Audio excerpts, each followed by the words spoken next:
guys, I am here with my first romance arc review of 2025, and I have started off with a book that very well could be one of my top books that I read this entire year based on how high I rated it. So I am really pumped that 2025 is off to such a great start, as well as me reading an arc on time, which has not been the case for the last couple of months. I am trying to get better, guys. It's not the book's fault. It's my brain. We're working on it. So I am here today to talk about the arc that I read called Beg, Borrow, or Steal by Sarah Adams. I should say right off the bat that this was another instance of Edelweiss not telling me that this was a book in a series. This is actually the third book in the series titled When in Rome. The first book of that series was titled When in Rome, and the second book was titled Practice Makes Perfect. I have not read either of these other books, but let me tell you, I have put both of them on hold at the library. I am so excited to read them because if they are as good as the one that I just read, I'm sure the series is fantastic. And if you have read those two books, please do let me know down in the comments if you thought they were good, because I have high expectations now. This series, as I understand it, is focused around the town of Rome, Kentucky. That's why it's called When in Rome. And one of the partners in each of the pairings in this related but not plot, significant series necessarily is the four Walker siblings. This is book 3. They are clearly setting up a book for the final Walker sibling to come. So there's clearly going to be a fourth book in the series, and I will be back for that one, let me tell you. So I don't think that you have to read the series in order. I certainly didn't, and I'm fine. Obviously, you missed the lore of the first two siblings and how they met their partners and all that type of stuff. But they are a rather small part of this, and so I don't really think it's a big deal if you do read this book before the other ones. So this book is the story of Emily Walker and Jack Bennett. Emily Walker, the aforementioned Walker sibling that this one is about, has lived in Rome, Kentucky her entire life. She is very type A. She is very boom, boom, boom, get things done. There are some people in this small town that find her a little bit abrasive because of that. She's always just wants to come in, do the plan. She can do it the fastest herself. She's gonna take care of everything, bomb. But she loves being a second grade teacher, and part of this is very personal. When she was in second grade, both of her parents died, and it completely ripped her world apart. And so she wants to be the second grade teacher that she needed when she was in second grade, and she puts all of her, interest and all that type of stuff into being the best second grade teacher ever. This book actually takes place over summer break, so we don't really see that side of her necessarily. A little bit in flashbacks and people talk about it, but it's a big part of her identity, but not a big part of the plot. One reason it is important, though, is because it shapes Emily's relationship to Jack Bennett.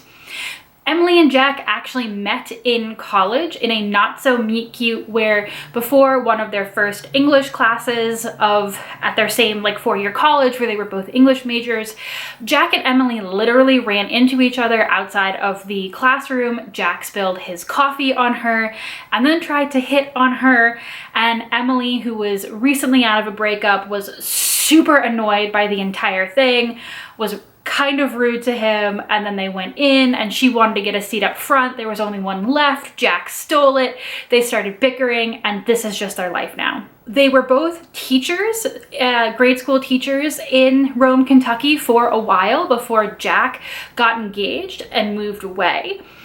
And Emily thinks that her nemesis is finally out of her life forever, until she's just getting her hair done, as you do, and the entire town comes alive with the gossip that Jack Bennett is back in town, and he is not only not married, he is single, and he is coming back to work at Emily's school, and her entire world just sets on fire. She goes to her coffee shop to get her usual routine coffee. She has a table that she sits at, and who's sitting in that table but Jack? There's an extra layer to this where Emily has been kind of struggling with how her siblings are moving on with their lives. Even the Walker sibling, who is not yet coupled, has moved to the big city and is pursuing a culinary degree. And Emily is really feeling like the one Walker sibling really left behind. And she's been dealing with that by choosing to follow one of her own personal dreams and write a romance novel. Jack is the son of a very, very famous mystery writer, and he also loves to write and has been publishing his own mystery novels under a pen name, so his father doesn't know about it. So they're actually both writers as well. So if you read the back of the book summary, this book is basically talking about how it's like mostly about how Emily, while drunk, tries to send her romance manuscript to a agent, but instead accidentally sends it to her very conservative school principal. And she enlists Jack to basically go on a sort of like heist to find the principal's laptop. He's off on vacation, and delete that email before he sees it so that Emily doesn't lose her job. This is definitely a part of the book, but for all that it's featured in the back of the book summary, to me, it seemed like a very small part of the plot, honestly. And that's because this book is so focused on the characters and their relationship, and also the characters' relationships to their family and the town of Rome, Kentucky, that I found that part of the plot just kind of like a little thing that happens along the way in their relationship. And it does kind of push them to be like together sometimes, but Jack also buys the house directly next door to Emily's house, and so they're in proximity as neighbors. Jack needs to do a lot of rehab on that house, and so he's like annoying Emily with the, so like there's like other reasons that they're together, and whenever they are together, the banter is just flying. These two are so good at like sniping at each other and like having a verbal sparring match, but in a way that you get immediately that for both of them, there is a significant line, right? I have this trouble sometimes with enemies to lovers romances where in the enemy phase, they're actually quite mean to each other and they're nasty. And I'm like, ugh, that's like really not great. And from the beginning of their banter, and even how each of them is like kind of thinking about their relationship, because it is a dual POV novel, there's immediately a sense that even if they aren't sure how to handle the feelings, they have this sense of care, and like they really love their relationship, even though it's like this. And there's something about that give and take between them that's important to both of them. And so even while they're like, you know, bantering back and forth, it's not nasty, it's not mean, it's certainly biting, but it's funny, and like there's a layer of care deep down at the bottom. This novel also makes use of actually past emails between Emily and Jack when they were both working as teachers before Jack went away, to kind of give you a sense of their relationship prior to him being there, which adds an extra layer of, you really see them like hating each other, but it's like clearly not really hate, and there's like unsent drafts that you see of them like struggling to try to figure out like why this relationship that feels like, you know, aggressive and, you know, really means something to both of them, and why it means something to both of them, and they both have to figure that out for themselves. This connects sharply to both of their relationships with their respective families.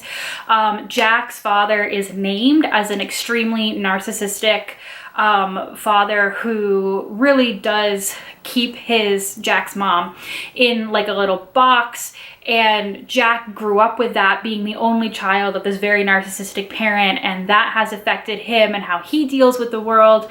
And Emily, of course, as I mentioned, who lost her parents very young, there's this great line where she says that even though she's not the oldest sibling, that goes to Noah, who was, I believe, the first book when in Rome. When their parents died, she stepped up and like became the oldest sibling, in the sense that she felt like it was her job to take care of everybody. And while in like these sibling books, that is often given to the oldest child. I really liked how they talked about how it doesn't have to be necessarily birth order that kind of makes this happen, but it's just like the person who feels like it's on them now to carry this weight and this burden. And for the 4 Walker siblings, it was Emily who really took that on. Noah, again, he was the first book. And then her very, very shy sister, Amy, she's the second book. I think her name is Amy. I can't remember now. And then she has another sister, Madison, she was very, very close to and used to live with her, who has gone away, like I said, to the big city for culinary school. And Emily is trying to work on herself. There's some suggestion that previously with her siblings, she would try to like sabotage things in their lives to make sure they stayed in Rome, Kentucky, so that they didn't leave her, because she knew that she was going to be here, and her struggling to like be okay with her siblings not needing her anymore. And trying to find out who she is like without that, but also like feeling forgotten and a little lost. And there were parts of this book that, because I just empathized and really felt personally connected to parts of both Jack and Emily's personal journeys in this book, I mean, there were parts that I was just like tearing up. It just felt so personal and so true and so emotional, and I just really loved it. I loved each character's individual journey. I loved their relationship together. I loved the whole like small town dynamic that they had going, and the different characters that I know must also be a part of the other book. And to a certain extent, I am sad that I didn't get a view of Emily from the viewpoint of her siblings, because it might make her like transition and growing into herself in this book even more powerful. That's certainly what happened in the Hot and Hammered series by Tessa Bailey. They also had an older sibling who looked like super perfect to the outside, and by the time you get to her book, which was also the 3rd book in that trilogy, you realize like all of this turmoil that's going on inside. So it's quite possible that you would get more of that if you read the books in order.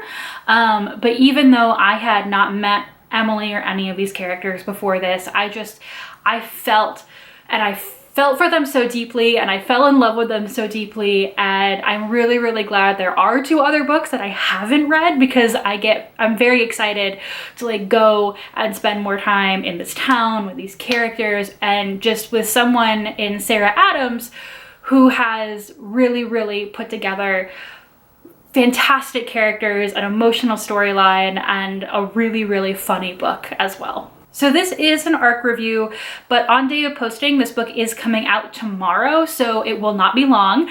You can put it on hold at your local library or your local bookstore, however it is that you got your books. I am on the one hand sorry that I've missed this series, as the first 2 books were coming out, but on the other hand, I am so glad that I have discovered it, because again, this is the type of book that I fell in love with the series and the characters in the series, but it's also written in such a way that I'm really excited to read other books by Sarah Adams. So again, if you've read other books by Sarah Adams, or you've read the first 2 books in this series, please drop your comments, feelings, opinions down below. And I cannot wait for my holds to come in from the library and the last book maybe in this series to come out. Just so great. I'm really, really glad that this is how I started off my 2025, and I hope that you are also having some great reading to start your year with. I'll see you guys next time. Bye!